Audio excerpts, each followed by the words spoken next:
The PS5 is an amazing console, but it's missing a lot of great features that the PS4 had, so I'm going to list some PS4 features that the PS5 needs. Let's do this. One of the most used PS4 features missing is themes. On PS4, you could completely customize your home screen, whether that was changing the background to be a custom image, or using a theme that was able to change the music, icon art style, and included animated backgrounds. Themes are a great way to personalize your PS4 experience, but they do not exist on the PS5.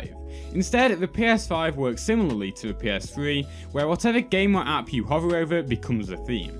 Hopefully, proper themes can be added to the PS5 soon. I'm also curious as to what your PS4 theme is, so let me know in the comments. The second feature is also to do with the main menu, this time being folders. The PS4 allowed you to group installed games and apps into nameable folders, so you could keep everything on your home screen in the order you wanted to. However, take a look at the PS5 and it just orders your games and apps by the most recently used, with a lot of your games ending up getting lost in the installed section of your game library. In my opinion, this is an essential feature on the PS4, and I'll be extremely disappointed if the PS5 doesn't get folder support some point within 2021. Third on the list is a web browser. The PS4 does have a built-in web browser, albeit not a great one, but it lets you browse whatever you want from the internet. You could use this for getting images for backgrounds, watching films, whatever you would want to use a browser for, but it doesn't exist on the PS5. Well, it kind of exists. If you click on a link that someone messages you, it does take you to that web page in a browser,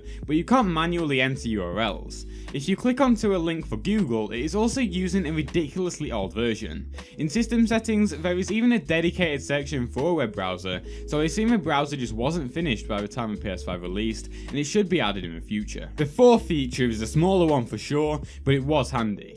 If you go to the accessibility settings on PS4, you can enable zoom, which lets you press the PS button and square button simultaneously in order to zoom in. This is sort of like the PC Optifine mod, but for PS4. It's a great feature for anyone trying to spot extra details in games, but it isn't a thing on PS5. I do find it weird that they removed an accessibility option, so it is likely there was just a bug with it that they are trying to fix for a future software update. The fifth thing is less of a feature, but more how the user interface is laid out. On the PS4 quick menu, you could see a full trophy list extremely easily for the game you're playing, but on PS5 it isn't quite as simple. The cards sometimes show some trophies you haven't earned, but never all of them.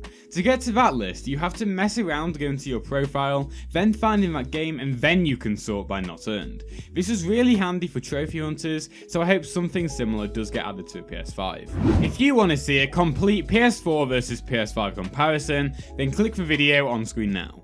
Also, drop a like if you do want any of these features on PS5, as well as let me know in the comments which of them you want the most. Anyway, that's all for me in this video, and I'll see you in the next one.